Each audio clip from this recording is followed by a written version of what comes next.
Pessoal do Maratona Estudante, tudo bem? Frederico Pires aqui trazendo mais um vídeo para vocês. E hoje, pessoal, a gente começa uma playlist nova. A gente começa a playlist de Química Orgânica, a pedido de uma inscrita aqui no canal, que nos conheceu através da página do Instagram. O nome dela é Gisele. Tá bom, Gisele? Então esse vídeo aqui e essa série de vídeos é feito para você e para você também que nos acompanha. Tá bom? Pessoal, separei uma questão aqui na descrição do vídeo. Dá uma paradinha, dá uma lida, tá bom?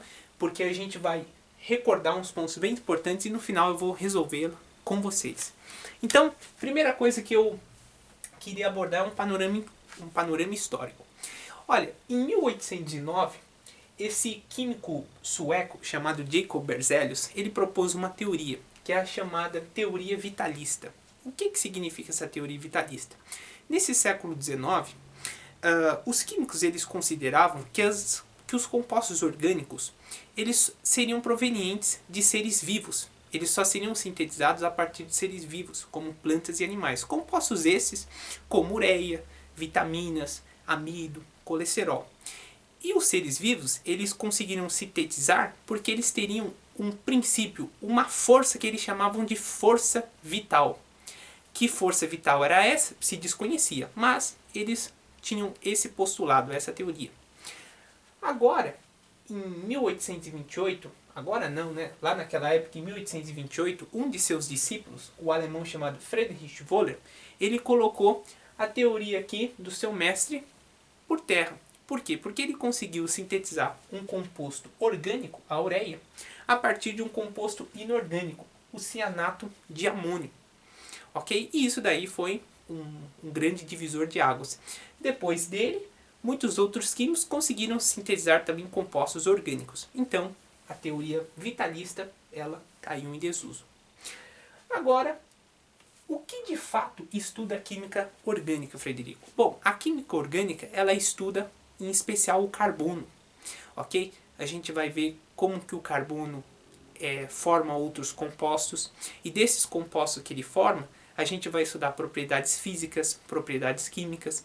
E aí, dentro das propriedades físicas, a gente tem temperatura de ebulição, temperatura de fusão, solubilidade. Nas propriedades químicas, a gente tem as reações químicas que envolvem esses compostos. Será que eu pego um composto e eu consigo transformar em outro? Então, tudo isso a gente estuda nessa parte aqui da química orgânica. Então, um estudo do carbono. Lembrando que o nosso próximo vídeo será um estudo detalhado a respeito do carbono. Como que ele é encontrado na natureza, será que dá para ser feito carbono de forma artificial, vamos estudar os processos de hibridização. Afinal de contas, se a química orgânica estuda o carbono, a gente tem que ter uma ideia muito precisa a respeito desse elemento, ok?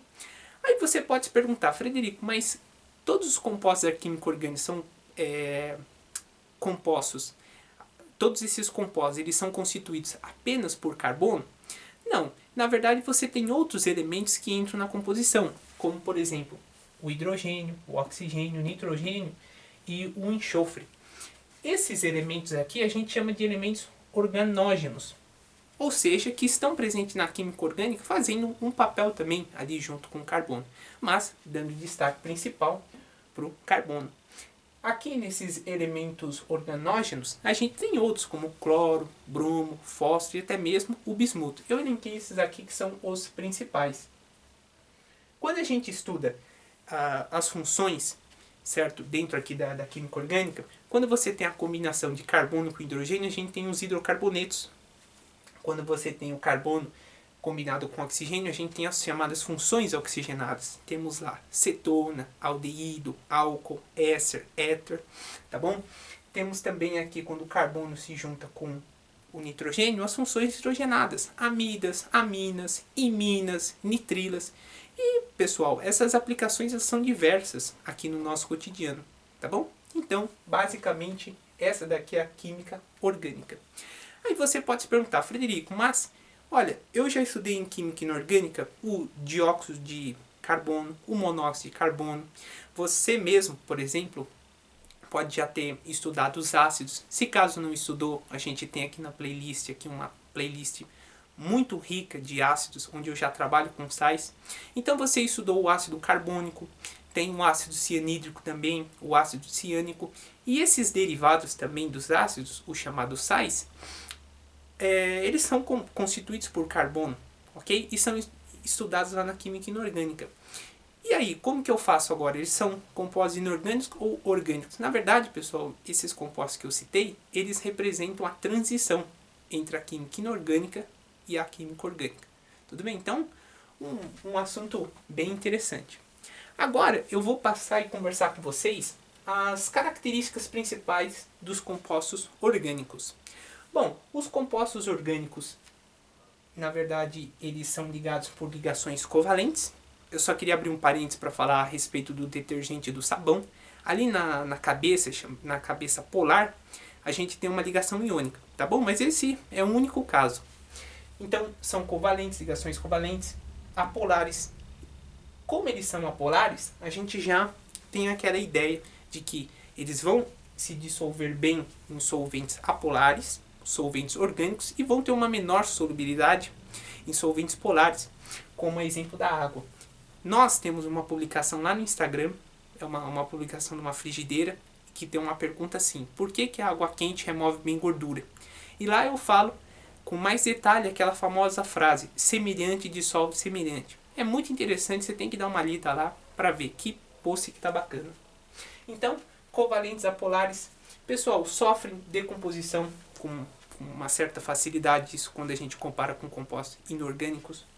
Aqui, ó, as reações se processam de maneira lenta e com um rendimento menor do que em comparação com os compostos inorgânicos. E por que você tem esse rendimento menor? Porque nas reações que eu tenho, acabam surgindo reações secundárias. Então esse produto, por exemplo, eu faço uma reação de A para B.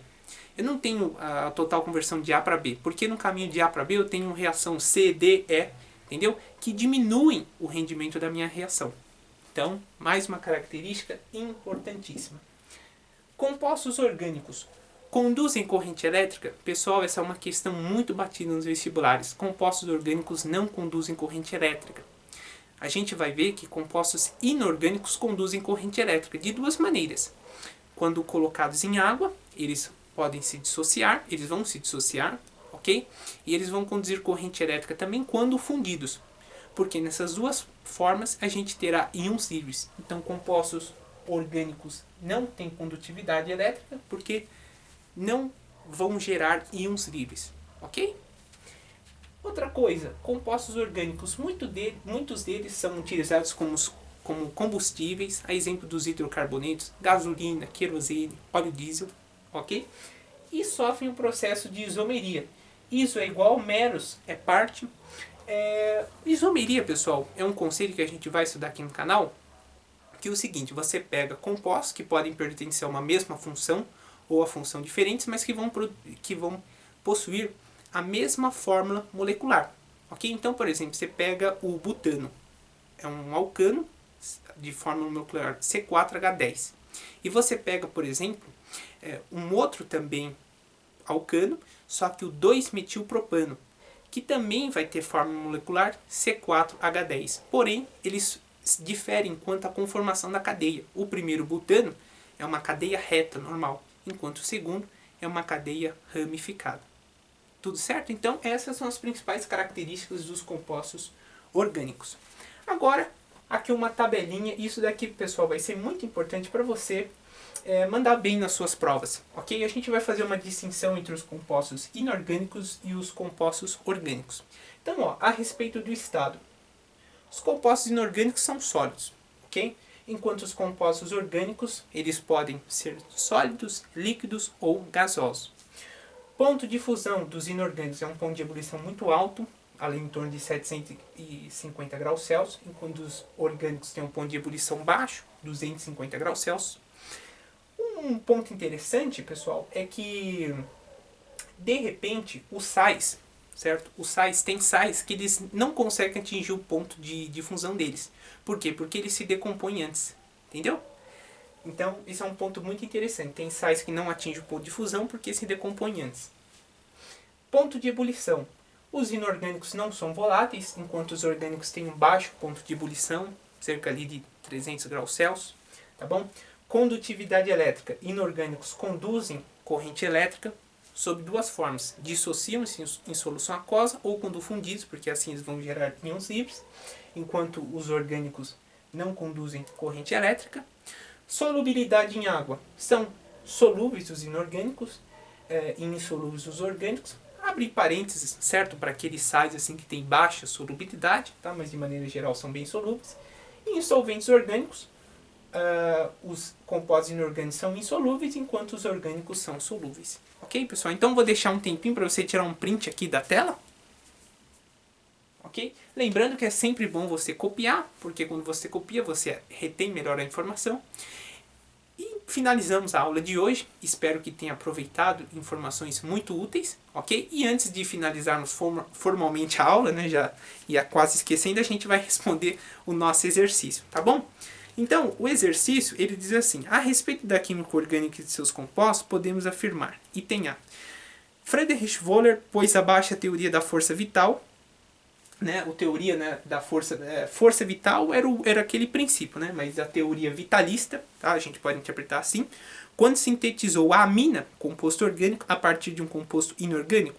Falso, porque ele não sintetizou a amina, ele sintetizou quem? A ureia. Ok? Item B. Compostos orgânicos possuem temperatura de ebulição maiores que os compostos inorgânicos? Falso. A gente viu que possuem temperaturas de ebulição menores. Item C. O açúcar, quando fundido, conduz corrente elétrica?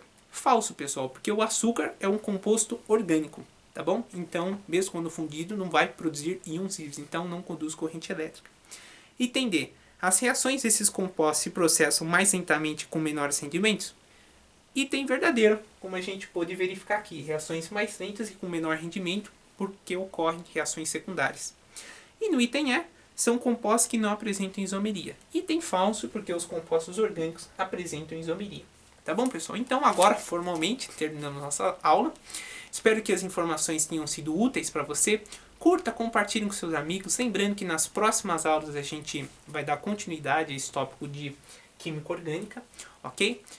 Temos também no canal outras playlists, matemática, física, química, geografia. Temos também o nosso Instagram, onde a gente faz diversas postagens, o link está aqui embaixo. Entra lá, dê uma conferida e ajude nosso projeto. Bons estudos e um forte abraço.